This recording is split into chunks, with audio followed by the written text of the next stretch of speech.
Hello everyone, स्वागत है आपका जाने हमारा मध्य प्रदेश की इस खास सीरीज में। मैं सौम्य चतुर्वेदी हाजिर हूं एक बार फिर आप सभी के सामने इस नए लेक्चर के साथ। लास्ट दो लेक्चर्स में हमने मध्य प्रदेश के भौगोलिक विभाजन पर चर्चा की थी। किस पर चर्चा की थी? मध्य प्रदेश के भौगोलिक विभाजन पर। और मध्य प्रदेश का भौगोलिक विभाजन देखा था कितने भागों में बांटा गया है? कुल 3 भागों में बांटा गया है। और 3 में से जो एक मध्य उच्च प्रदेश है, जो आपको ये जो हिस्सा दिखाई दे रहा है नर्मदा सोन घाटी से लगाकर ये पूरा ऊपर वाला, फिर इसके बाद ये रीवा पन्ना का पठार, बुंदेलखंड का पठार, मध्य भारत का और मालवा का पठार, ये मध्य उच्च प्रदेश है। ये क्या है? ये होगा मध्य उच्च प्रदेश। और ये पूरे पठारों का कितना है? 1/3 है। कितना है? 1/3 नहीं, इसको 2/3 बोलेंगे। ठीक है, कितना है ये पूरे पठारों का या पूरे मध्य प्रदेश का कितना है? 2/3 है। फिर इसके बाद क्या इस मध्य उच्च प्रदेश के भाग देखे थे, जिसमें कौन कौन सा देखा था? मालवा का पठार। और मालवा के पठार का क्षेत्रफल कितना था? 88,222 वर्ग किलोमीटर। जो मेन चीज थी, हमें क्षेत्रफल याद रखना है, हमें नदियां याद रखना है, हमें उसकी सबसे ऊंची चोटी याद रखना है, हमें पर्यटन स्थल याद रखना है। ठीक है, हमें ये कुछ ऐसी चीजें हैं जो की पॉइंट्स हैं, जो प्रीलिम्स में पूछे जा सकते हैं, ये याद रखना है। तो 88,222 वर्ग किलोमीटर मालवा के पठार का क्षेत्रफल। यहां से कुछ महत्वपूर्ण नदियां निकलती हैं, वो देख लेना है। फिर मध्य भारत के पठार को देखा था, इसका क्षेत्रफल लगभग 32,000 समथिंग ऐसा था, आप देख लीजिएगा एक बार। फिर हमने बुंदेलखंड का पठार कल देखा था। बुंदेलखंड के पठार का क्षेत्रफल कितना था? 23,733 वर्ग किलोमीटर। ठीक है, इसका क्षेत्रफल कितना है? 23,733 वर्ग किलोमीटर। और जो पूरे मध्य प्रदेश का कितना है? 7.7%। अगर इसको पूरा 100% मान लिया जाए तो ये कितना होगा? ये होगा 7.7%। ठीक है, इरेज कर लेते हैं एक बार इसको। मैप में ही चीजें देखनी है, तब आपको समझ में आएगी। फिर रीवा, इसमें बुंदेलखंड के पठार में सम्मिलित जिले कौन से हैं, ये मेन आपको याद रखना है, जिससे आप आगे नदियां भी गैस कर पाए। अगर नहीं समझ में आ रहा है तो इसके बाद आप खनिज भी गैस कर पाएंगे, फिर आप वन संपदा, आप सारी चीजें अगर जिले याद रख लेंगे तो वो आप चीजें गैस कर पाएंगे। जैसे टीकमगढ़ हो गया, निवाड़ी है, छतरपुर है, पन्ना है, आदतिया, ग्वालियर, ये सभी चीजें क्या आएंगी? बुंदेलखंड में आएंगी। ठीक है, फिर रीवा पन्ना के पठार की बात थी, तो रीवा पन्ना के पठार का कुल क्षेत्रफल कितना था? 31,954.8 वर्ग किलोमीटर। कितना था? 31,954.8 वर्ग किलोमीटर। ये रीवा पन्ना के पठार का क्षेत्रफल था। और ये पूरे मध्य प्रदेश का कितना है? ये पूरे मध्य प्रदेश का है 10.3%। ठीक है, ये पूरे मध्य प्रदेश का कितना है? ये पूरे मध्य प्रदेश का है 10.36%। ये भी हमें याद हो गया। फिर इस रीवा पन्ना के पठार में कौन सा खनिज है? यहां से नदियां जैसे बिछिया, बीहड़, ठीक है, ये सारी नदियां निकल रही हैं। बुंदेलखंड से निकल रही है, धसान, बेतवा, केन, पहुंच, ये सारी नदियां जो हैं वह बुंदेलखंड के पठार से निकल रही है। अब हमें आज देखना है एक ये वाला नर्मदा सोन घाटी वाला हिस्सा। ठीक है, ये देखना है नर्मदा सोन घाटी वाला, और देखना है सतपुड़ा प्रदेश। लास्ट में हमें देखना है बघेलखंड का पठार। जो चीजें समझने लायक है वो मैप में देख के समझ में आ जाएंगी, बाकी चीजें आपकी रटने वाली हैं। क्षेत्रफल हो गया, ठीक है, वो आपको रटना ही पड़ेगा। इसके बाद मिट्टियां कौन सी हैं वो आप, जलवायु याद होगी तो मिट्टियां याद होंगी, मिट्टियां याद होंगी तो आपको फसलें याद होंगी। सब रिलेटेड है एक दूसरे से, सब चीजें आप रिलेट करके पढ़िए। ठीक है, फिर ये लेक्चर स्टार्ट करने से पहले मैं आपको बता दूं कि रक्षा एकेडमी की एक 51 रुपए की टेस्ट सीरीज चल रही है। क्या? 51 रुपए की एक टेस्ट सीरीज चल रही है, जिसमें टोटल 36 टेस्ट आपको दिए जा रहे हैं।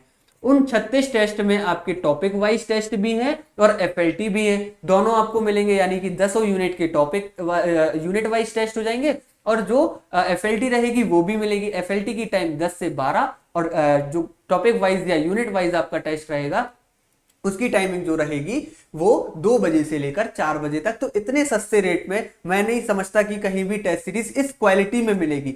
अगर रेट सस्ते हैं तो इसका मतलब ये नहीं है कि क्वालिटी के साथ कोई भी कंप्रोमाइज किया जाएगा। क्वालिटी के साथ कोई भी कंप्रोमाइज नहीं किया जा रहा है। ठीक है, बहुत अच्छी टेस्ट सीरीज की क्वालिटी, आप एक बार जरूर लगाकर देखें। अभी एप्लीकेशन आप डाउनलोड करें। अब जो आज हमें पढ़ना है हम उस पर चल देते हैं। ये सारी चीजें पढ़ चुके हैं और ये पीडीएफ भी आपको 51 रुपए वाले कोर्स में मिल जाएगी। पीडीएफ अगर अच्छी लग रही है तो प्लीज एक बार कमेंट करके बता दीजिए कीजिए, क्योंकि बहुत टाइम लगता है इसको बनाने में और सारी चीजें एक जगह पर लाने में, ताकि आपको दोबारा परेशान ना होना पड़े। अब हम चलते हैं हमें पढ़ना है नर्मदा सोन घाटी। नर्मदा सोन घाटी आपने देखी थी ना, ऐसी जा रही है वो, ऐसी ये नर्मदा सोन घाटी, यहाँ मालवा का पठार है और यहाँ क्या है, यहाँ सतपुड़ा का पठार है, सतपुड़ा मैकल श्रेणी है। तो ऐसा भी बोल सकते हैं कि नर्मदा सोन घाटी मालवा के पठार और सतपुड़ा श्रेणी के बीच में विभाजक का कार्य कर रही है। ठीक है, तो ये नर्मदा सोन घाटी देख ली। अब इसका हमें क्षेत्रफल देखना है। मानचित्रीय स्थिति इतनी ज्यादा इंपॉर्टेंट नहीं है, सिर्फ पढ़ेंगे और आगे निकल लेंगे अपन। फिर मानचित्रीय स्थिति है 22 डिग्री 30 मिनट से 23 डिग्री 45 मिनट उत्तरी अक्षांश। मानचित्रीय स्थिति में अक्षांश कितना है, 22 डिग्री 30 मिनट से 23 डिग्री 45 मिनट उत्तरी अक्षांश और 74 डिग्री 9 मिनट से 81 डिग्री 30 मिनट पूर्वी देशांतर, इसका देशांतरीय विस्तार हो गया। फिर बात करते हैं हम विस्तार की। ठीक है, विस्तार की हम बात करें, इसका कुल क्षेत्रफल 86,000 वर्ग किलोमीटर है। इसका कुल क्षेत्रफल कितना है, 86,000 वर्ग किलोमीटर है। आप लंबाई भी देख लीजिए ना, पूरी जा रही है यहां से मालवा के पठार से, जहां से शुरू होती है और लास्ट में बघेलखंड के पठार के नीचे तक ये जाती है पूरी। तो इसकी कुल क्षेत्रफल कितना हो गया, 86,000 वर्ग किलोमीटर है। ठीक है, और जो मध्य प्रदेश के कुल क्षेत्रफल का 26% है। प्लीज इस चीज को याद रखिएगा, किसी भी पठार का क्षेत्रफल और वह कितने परसेंट है, ये जरूर याद रखना है। चोटियां हमें जरूर याद रखनी है कि किस पठार की सबसे ऊंची चोटी कौन सी है और उसकी अवस्थिति कैसी है। ठीक है, अगर हम अवस्थिति की भी बात करें, ठीक है, एक सेकंड पीछे चल देते हैं, एक बार, एक मिनट इरेज कर दें।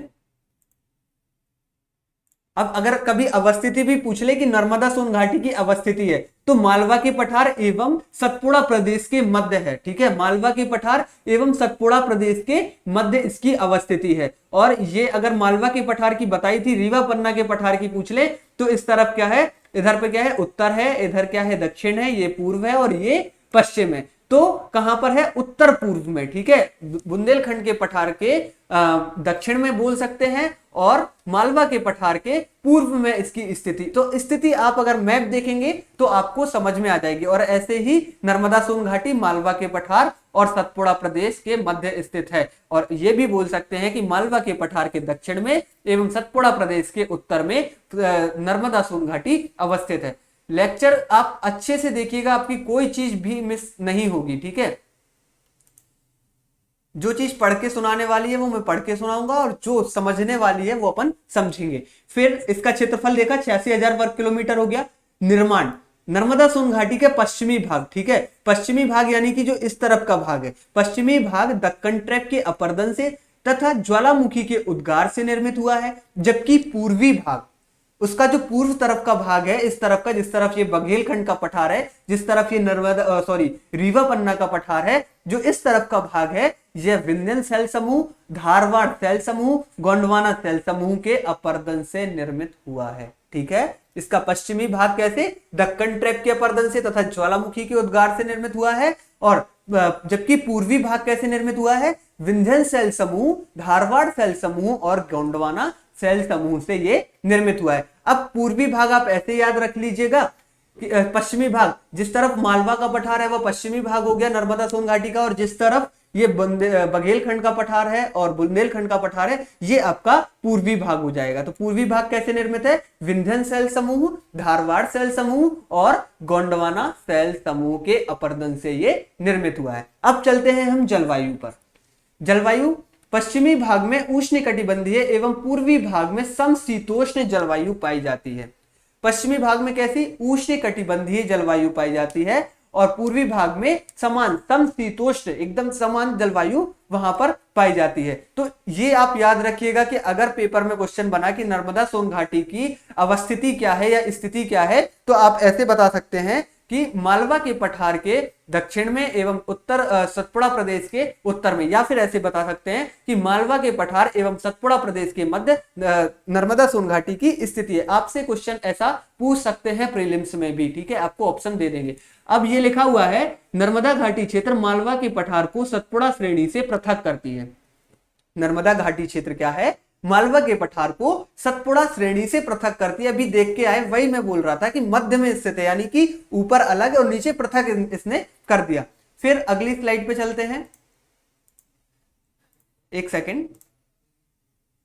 अब यहां से प्रवाहित होने वाली नदियां, नाम ही है नर्मदा सोन घाटी, यानी कि यहां से नर्मदा नदी तो प्रवाहित होती ही होगी। नर्मदा नदी ऐसी ही प्रवाहित होती है ना, पूरी पूर्व से निकलती है और पश्चिम में जाकर गिर जाती है। कहां से निकलती है, कहां गिरती है, ये आपको कमेंट करके बताना है। नदियों वाले टॉपिक में अपन बहुत अच्छे से इस चीज को कवर करेंगे। फिर नर्मदा एवं उसकी 39 सहायक नदियां, 39 सहायक नदियां इधर से प्रवाहित होती हैं। ठीक है, प्रवाहित नदियों में सिर्फ इतना याद रखना है कि नर्मदा और उसकी 39 यानी कि 39 नदियां प्रवाहित होती हैं। फिर सम्मिलित जिलों की बात करें, सम्मिलित जिले, ये आप मैप बनाए दिमाग में आपने, इधर से पूर्व से चले, पहले अनूपपुर मिला, फिर डिंडोरी मिला, फिर इसके बाद मंडला आता है, नरसिंहपुर, रायसेन, जबलपुर पहले आ जाता है, फिर रायसेन आता है, सीहोर हो गया, होशंगाबाद, हरदा, बड़वानी, खंडवा, खरगोन, ये सभी नर्मदा सोन घाटी में स्थित जिले। अब आपसे कोई भी प्रश्न ये पूछ सकता है कि निम्नलिखित में से वह कौन सा जिला है जो नर्मदा सोन घाटी में स्थित नहीं है।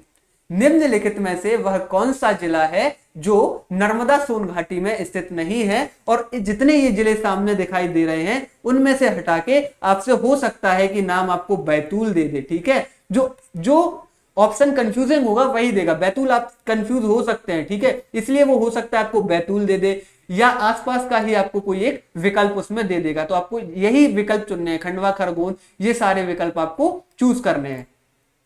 ठीक है, फिर नीचे वर्षा की स्थिति पर बात करते हैं। पश्चिम से पूर्व की ओर बढ़ता वर्षा में वृद्धि, यहां वर्षा कर लीजिएगा। ठीक है, वर्षा है ये, पश्चिम से पूर्व की ओर वर्षा में वृद्धि, औसत वृद्धि कितनी होती है, 100 से 135 सेंटीमीटर, यानी कि यहां पर वर्षा बहुत अच्छी होती है, तो मिट्टी भी अच्छी होगी और फसल भी यहां पर अच्छी होगी। पश्चिम से पूर्व में कितनी, 100 से 135 सेंटीमीटर तक वर्षा होती है। मिट्टी पश्चिमी एवं मध्य भाग में काली मिट्टी, जब वर्षा अच्छी हो रही है तो यहां मिट्टी भी काली मिली आपको। फिर पूर्वी भाग में लाल मिट्टी होती है। ठीक है, पूर्वी भाग में लाल मिट्टी होती है, सॉरी, पूर्वी भाग में लाल मिट्टी होती है और पश्चिमी भाग में कौन सी, काली मिट्टी पाई जाती है। फिर आगे एक सेकेंड,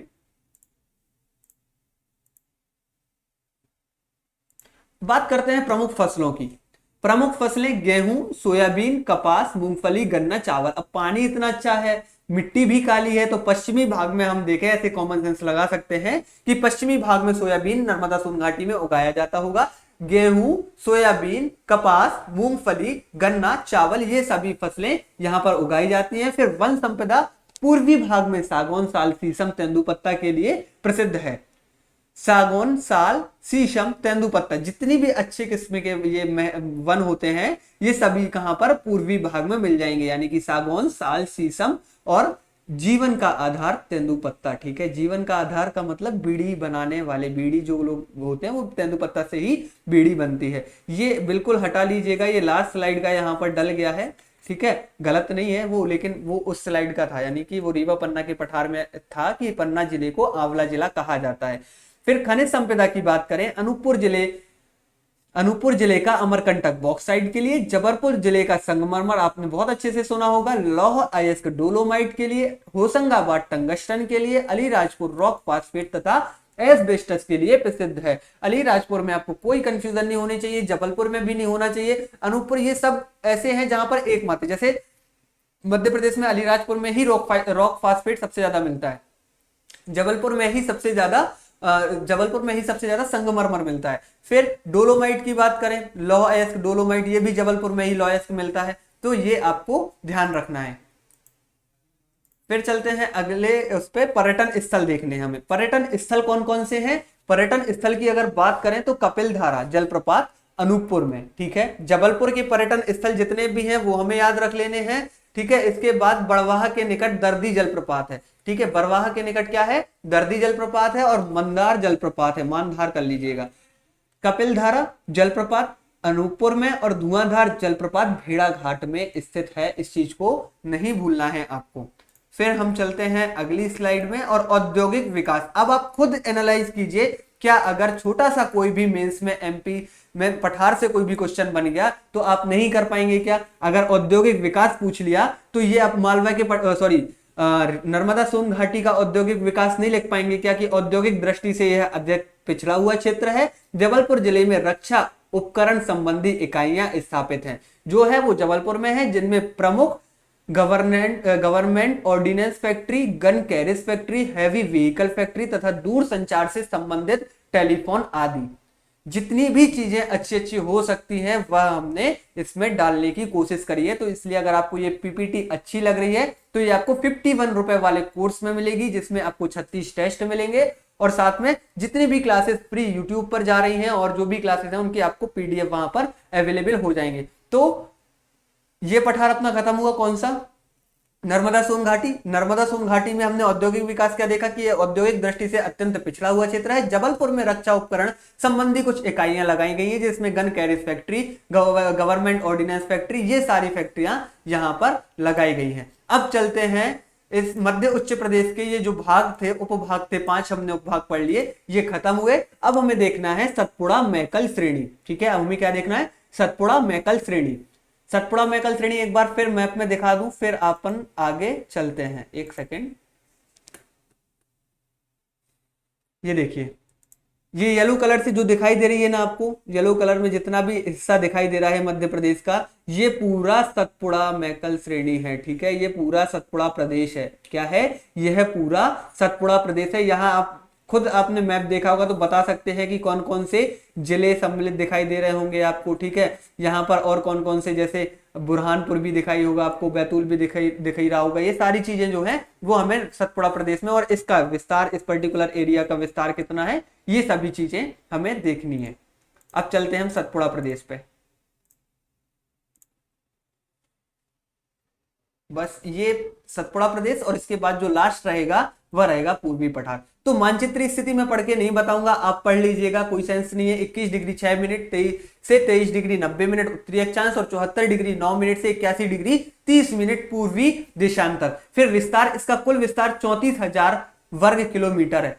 जो सतपुड़ा प्रदेश आपको दिखाई दे रहा था ना नीचे वाले हिस्से में येलो कलर से पूरा, उसका विस्तार कितना है? उसका विस्तार है 34,000 वर्ग किलोमीटर। और इसके पहले जो नर्मदा सोन घाटी पड़ी थी उसका 86,000 वर्ग किलोमीटर था। और ये जो 34,000 वर्ग किलोमीटर है, यह मध्य प्रदेश के कुल क्षेत्रफल का 11% है।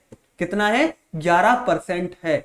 आप याद रखिएगा, आपको याद आएंगी यही चीजें अगर आप नहीं पढ़ेंगे कि ये परसेंट वगैरह ये सब चीजें अगर वीडियो के थ्रू देख लोगे तो आपको भूलेंगी नहीं। फिर निर्माण, इसका निर्माण पूर्वी भाग विंध्यन सेल समूह, गोंडवाना सेल समूह, धारवाड़ सेल समूह के अपरदन से निर्मित हुआ है, एवं पश्चिमी भाग ज्वालामुखी उद्वेदन एवं दक्कन ट्रैप के अपरदन से निर्मित हुआ है। यानी कि पूर्वी भाग किससे निर्मित हुआ है? विंध्यन सेल समूह, गोंडवाना सेल समूह और धारवाड़ सेल समूह के अपरदन से, और पश्चिमी भाग निर्मित हुआ है ज्वालामुखी के उद्भेदन एवं दक्कन ट्रैप के अपरदन से। ये आपका मेंस में अगर पूछ लिया जाए, सतपुड़ा मैकल श्रेणी का निर्माण लिखिए, निर्माण किस प्रकार हुआ है, या सतपुड़ा मैकल श्रेणी की जलवायु पर चर्चा कीजिए, सतपुड़ा मैकल श्रेणी के औद्योगिक विकास पर चर्चा कीजिए, सतपुड़ा मैकल श्रेणी में किस प्रकार की मिट्टियां। लास्ट ईयर का क्वेश्चन सेट उठाएंगे, आपको खुद ब खुद समझ में आ जाएगा कि ये जो मैं बता रहा हूं और रोज बताता हूं एक ही चीज, कि प्रैक्टिस सेट उठाइए, आपको अंदाजा लग जाएगा कि क्वेश्चन कैसे पूछे जा रहे हैं।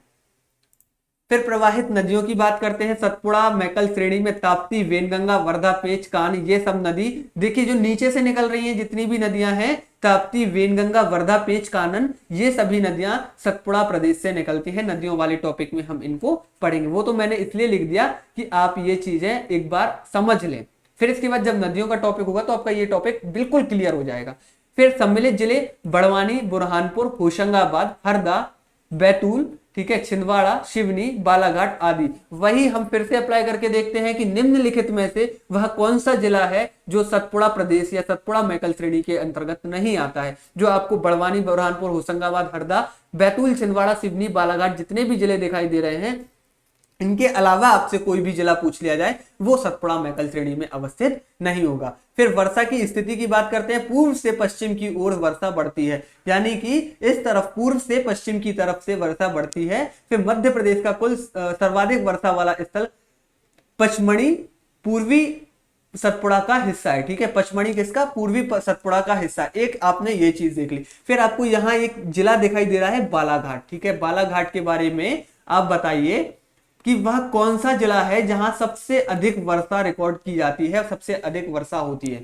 ठीक है, अगर स्थल पूछता है तो स्थल में आपको पचमढ़ी ही लगा कर आना है आंसर। और अगर जिला पूछता है तो जिले में बालाघाट वह जिला है जहां सर्वाधिक वर्षा होती है। फिर मिट्टियों की बात करें, पश्चिमी एवं मध्य भाग में काली मिट्टी तथा पूर्वी भाग में लाल मिट्टी मिलती है। पश्चिमी एवं मध्य भाग में काली मिट्टी तथा पूर्वी भाग में लाल मिट्टी मिलती है।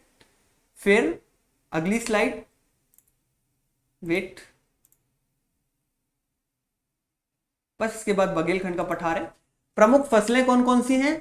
पश्चिम में कपास, सोयाबीन, गेहूं, लाल मिर्च, पूर्वी भाग में धान की खेती होती है। धान की खेती कहां होती है? क्योंकि अभी तक जितने पठार पढ़े वहां हमने धान नहीं पढ़ा, ठीक है। अगर पूछ लिया जाए धान की खेती किस एक पठार में होती है तो उसका सही उत्तर होगा सतपुड़ा प्रदेश या सतपुड़ा मैकल श्रेणी में। कौन कौन सी? पश्चिम में कपास, सोयाबीन, गेहूं, लाल मिर्च तथा पूर्वी भाग मुख्यतः धान की खेती के लिए प्रसिद्ध है। फिर वन संपदा, होशंगाबाद हरदा जिले की बोरी घाटी में सागौन वन, ठीक है, होशंगाबाद हरदा जिले की बोरी घाटी में सागौन वन होते हैं या सागौन वनों के लिए यह प्रसिद्ध है। खनिज संपदा, खनिज संपदा के मामले में यह श्रेणी सर्वाधिक समृद्ध है। बालाघाट जिले में तांबा व मैग्नीज, छिंदवाड़ा में अभ्रक व बैतूल एवं कोयला, ग्रेफाइट आदि के भंडार मिलते हैं। ये सभी चीजें आपको खुद ही देखना पड़ेंगी, मैप देख लीजिएगा आपको समझ में आ जाएगा। पर्यटन स्थल, पचमढ़ी मध्य प्रदेश का एकमात्र हिल स्टेशन है। सतपुड़ा अपन पचमढ़ी भूल ही नहीं सकते कभी। असीरगढ़ का किला, बुरहानपुर भी कहाँ आ रहा है? बुरहानपुर भी आ रहा है सतपुड़ा मैकल श्रेणी में, इसलिए असीरगढ़ का किला हो गया। 52 गजा बड़वानी में, बड़वानी हमने यहाँ सम्मिलित जिलों में पढ़ा ना, तो 52 गजा जो है वह स्थल कहाँ है? पर्यटन स्थल वह बड़वानी में है। और जितने भी अच्छे से पर्यटन स्थल पढ़ना हो, आनंद सर लाइव आकर रोज 7 बजे या फिर कभी 4 बजे आके शाम को आपको पर्यटन स्थल यानी यूनिट 1 पूरी पढ़ा रहे हैं, आप जाकर पढ़ लीजिएगा वहां से। फिर एक सेकेंड, अब बात करते हैं, यहां लिखा हुआ है सतपुड़ा मैकल श्रेणी का पूर्वी भाग साल के घने जंगलों के बीच देश भर में विख्यात है। सतपुड़ा मैकल श्रेणी का पूर्वी भाग साल के वनों, साल के घने जंगलों के लिए, साल के घने जंगल कहां मिलेंगे? सतपुड़ा मैकल श्रेणी में। ये चीजें हैं जो हमें याद रखनी है, सतपुड़ा मैकल श्रेणी में साल के घने जंगल मिलेंगे। जो आप यहां पढ़ रहे हैं वो पढ़ने के बाद एक बार ऑब्जेक्टिव लगा लीजिएगा, आपकी सारी चीजें, सारे डाउट्स क्लियर हो जाएंगे और वो चीज कभी भी नहीं भूलेगी। बुंदेलखंड बघेलखंड के पठार पर आते हैं। अभी हमने सतपुड़ा पठार पढ़ लिया, सतपुड़ा मैकल श्रेणी। इसके पहले हमने क्या देखा? इसके पहले हमने देखा था नर्मदा सोन घाटी, फिर बुंदेलखंड का पठार। अब देखेंगे बघेलखंड का पठार। बघेलखंड के पठार की मानचित्रीय स्थिति देख लेना है। विस्तार क्या हुआ है? विस्तार कुल क्षेत्रफल 25,994, कितना है? कुल क्षेत्रफल है इसका 25,994 वर्ग किलोमीटर में फैला हुआ है। कितने एरिया में? 25,994 वर्ग किलोमीटर, और जो कि मध्य प्रदेश का 8.21% है। बार बार बोल रहा हूं कि ये चीज नहीं भूल जाना कि कितने परसेंट एरिया में फैला हुआ है, उसका क्षेत्रफल कितना है, या उससे रिलेटेड जो भी मेन पॉइंट हो सकते हैं, मेजर पॉइंट्स हैं, वो सभी हमें पढ़ने हैं। फिर निर्माण इसका कैसे हुआ है? पूर्वी पठार का निर्माण गोंडवाना समूह, विंध्यन सेल समूह एवं धारवाड़ सेल समूह के अपर्दन से हुआ है। पूर्वी पठार का निर्माण कैसे हुआ है? गोंडवाना समूह, विंध्यन समूह, सेल समूह, धारवाड़ सेल समूह के अपर्दन से हुआ है। और इसे छोटा नागपुर के पठार की गांठ भी कहा जाता है। ये चीज याद रखिएगा, छोटा नागपुर के पठार की गांठ किसे कहा जाता है? उसका सही उत्तर होगा छोटा नागपुर के पठार का गांठ बघेलखंड के पठार को कहा जाता है। आपको ऑप्शन वो रीवा पन्ना का पठार भी देगा, ऑप्शन सतपुड़ा मैकल श्रेणी भी देगा और नर्मदा सोन घाटी भी, लेकिन आपको जो सही उत्तर चूज करना है वो चूज करना है बघेलखंड का पठार। हमेशा याद रखिएगा ऑप्शन वही होंगे, विकल्प आपको वही मिलेंगे जिसमें आप कंफ्यूज होंगे। आसपास के विकल्प, जैसे अगर कभी सन वाले जो क्वेश्चन बनते हैं तो सन वाले क्वेश्चन में ऐसे दे देते हैं 1993, 1994, 1995, 1996। अब आप क्या क्या गैस करोगे, क्या कॉमन सेंस लगाओगे? ठीक है, तो ऐसे ही सन देगा और ऐसे ही वो विकल्प आपको देगा जिसमें आपको कंफ्यूजन होगा। तो कंफ्यूजन बिल्कुल भी नहीं रखना। छोटा नागपुर के पठार की गांठ कहा जाता है। जलवायु बघेलखंड के पठार में समशीतोष्ण और रीवा पन्ना के पठार में विषम जलवायु पाई जाती है। ठीक है, और इससे पहले नर्मदा सोन घाटी में कैसी उष्णकटिबंधीय एवं समशीतोष्ण जलवायु पाई जाती है। फिर एक सेकेंड,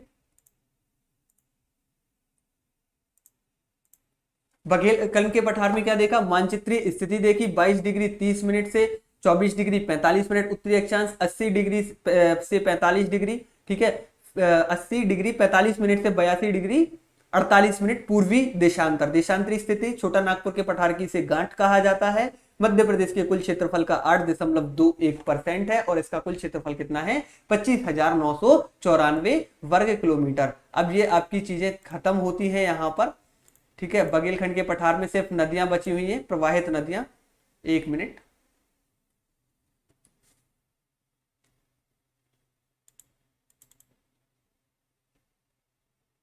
एक सेकंड रुक जाइएगा, ठीक है। अब ऐसे ही पढ़ लेते हैं। बघेलखंड के पठार की प्रवाहित नदियां कौन कौन सी है? सोन, जोहिला, गोपद, बनास और रिहंद। सोन, जोहिला, गोपद, बनास और रिहंद। नदियों जिले से ही याद होंगी, जब प्लेस पर्टिकुलर प्लेस बताएंगे और आपको पठार पता होगा। पठार कब पता होगा? जब आपने मैप देखा होगा, तो वो चीज आपको याद आ जाएगी। और सम्मिलित जिले बघेलखंड के पठार साइड कौन कौन से हैं? सीधी, सिंगरौली, शहडोल, उमरिया, अनूपपुर, कटनी, डिंडोरी और मंडला, ठीक है। मंडला क्या है? आंशिक रूप से, और उमरिया पूर्ण रूप से। लिखा है पूर्ण एवं आंशिक रूप से, कुछ जिले का कुछ हिस्सा आ रहा है और कुछ का पूर्ण हिस्सा आ रहा है। वर्षा की स्थिति 100 से 142 सेंटीमीटर तक यहाँ वर्षा होती है और मिट्टी लाल पीली मिट्टी यहाँ पर पाई जाती है, ठीक है। अब क्या करना है? अब जो एक बार मैप अपन ने देखा था उस पर वापस चलते हैं और इस लेक्चर को समापन की ओर ले चलेंगे। 1 मिनट,